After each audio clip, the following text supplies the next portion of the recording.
Narullahil muqadah, apinya Allah yang muqadah. Kata para ulama tafsir, muqadah maknanya adalah mushtailah, yang berkobar-kobar.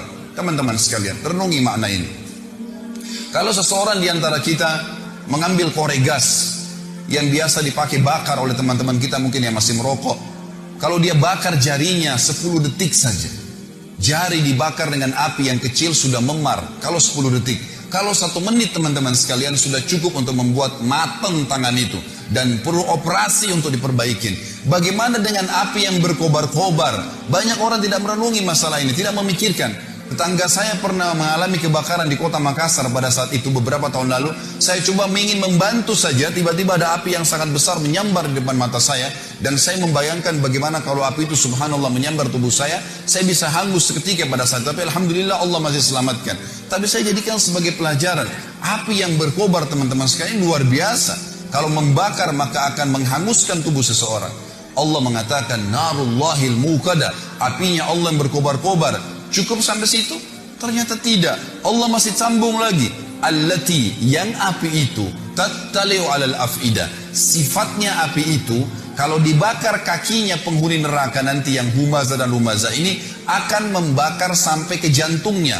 Orang Arab mengatakan dalam bahasa Arab teman-teman sekalian, kalau dia melihat sesuatu, dia mengatakan ra'aitu, saya sudah melihatnya. Kalau sesuatu itu sangat dekat dan mudah dijangkau. Tetapi kalau orang Arab ingin melihat sebuah benda, misal di pinggir lautan, ada benda yang sangat jauh di seberang pulau sana. Atau dia di atas gunung, dia ingin melihat sesuatu yang jauh. Dan itu jarang dilihat orang-orang lain. Kemudian berhasil matanya melihat, maka dia akan menggunakan kalimat ittala'tu. Saya berhasil melihatnya, target yang sudah susah dilihat oleh orang lain. Makanya dalam baca buku pun dikatakan ittala'tu. Saya berhasil melihat sesuatu informasi yang saya butuhkan. Allah menggunakan kosakata ini. Sifat neraka tadi, api yang berkobar-kobar hutama itu, kata Allah allati yang tattali'u ittala'a, sampai pada target alal afidah, ke jantung manusia. Kata para ulama tafsir, kalau dibakar kakinya langsung ke jantungnya terbakar. Padahal kalau rasional kita datangkan manusia dan dibakar teman-teman sekalian, yang terakhir terbakar jantungnya karena diselimuti oleh kulit, otot, tulang dan seterusnya. Cukup sampai situ? Tidak lagi. Allah masih sebutkan agar orang betul-betul meninggalkan perbuatan buruk ini. Setelah dikatakan allati tattalu 'alal afidah, innaha, sesungguhnya api itu alaihim muqsadah, terhadap mereka melengket atau melekat. Muqsadah bahasa lainnya adalah multasiqah, melekat. Kalau ada api teman-teman sekalian, kita dilemparkan, disemprotkan api, lalu api itu tertarik kembali, kita rasakan panasnya tapi cuma sebentar. Tetapi kalau tubuh kita diberikan bensin, lalu disemprotkan api sehingga api itu melekat di tubuh kita, maka akan terus terasa panasnya. Per detiknya terasa panas. Maka Allah menggunakan kalimat ini.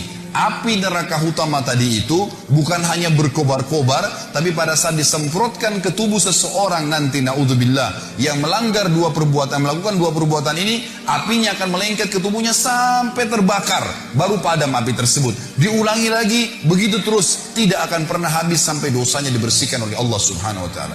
Dan ingat, ancaman ini berlaku bagi seorang muslim yang dengan syahadatnya pun dia sudah bisa masuk surga sebenarnya, tapi akan dimasukkan ke neraka. Dan ini baru satu jenis siksaan karena bahaya lisan dan contoh perilaku. Belum bicara masalah dosa zina, belum bicara masalah dosa riba, belum bicara masalah dosa durhaka dengan orang tua, ditambahkan azab-azab kepada mereka. Sangat konyol kalau orang mengatakan tidak ada masalah, saya disiksa dulu neraka, toh akhirnya saya akan masuk ke dalam surga. Ini perkataan syaitan yang akan menyesatkan setiap mukmin yang akhirnya menganggap remeh dosa.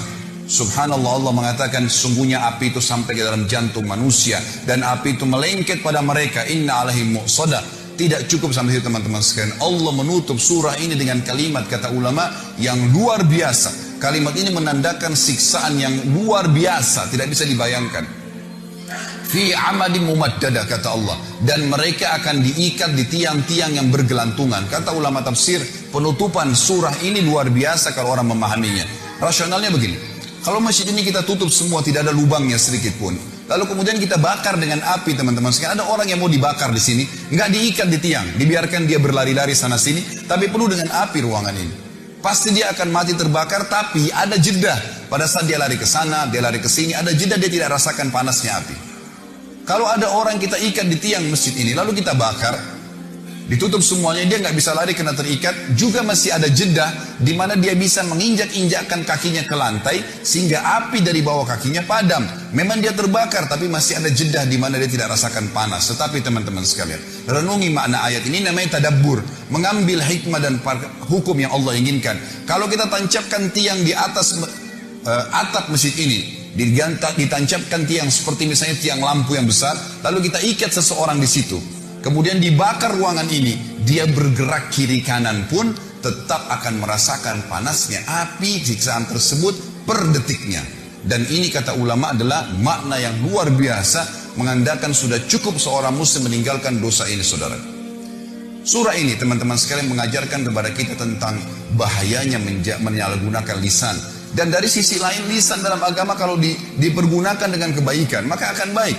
Anda kalau menggunakan lisan Anda dengan baik, walaupun fisik Anda punya kekurangan, orang akan suka dengan orang yang lisannya baik, santun kalau bertutur kata, yang keluar dari mulut seorang muslim cuma nasihat, tanya kabar, ilmu yang bermanfaat. Tidak ada sesuatu yang menjatuhkan orang lain, tidak ada sesuatu yang menyakiti orang lain atau menceritakan aib orang lain. Maka dia akan disuka oleh orang lain, orang umumnya. Dan kalau ada seseorang yang lisannya tajam, walaupun tampannya orang paling tampan di dunia, paling kaya, tapi kalau lisannya tajam, suka menghina orang lain tidak suka dengan dia. Itu secara kehidupan manusia. Juga di sisi Tuhan kita Allah subhanahu wa ta'ala, Allah sangat murka dengan orang yang menyalahgunakan lisannya. Sampai kata Nabi SAW dalam hadis Bukhari, Laisal mu'unu bitta'ani walal la'an. Bukan sifat orang mukmin yang suka la'an dan ta'an. Ini dua-duanya bahaya lisan. Suka melaknat, menyia-nyialkan orang, kamu sial, kamu gini, kamu buruk, selalu dihina, dikata-kata yang tidak baik, menjadikan. Dan juga ta'an, suka menghina-hina orang lain. Dua-duanya ini adalah sifat bukan orang mukmin, bukan orang mukmin. Jadi dijelaskan oleh Nabi SAW. Surah ini teman-teman sekalian mengajarkan kepada kita tentang harusnya seorang muslim menjaga lisannya.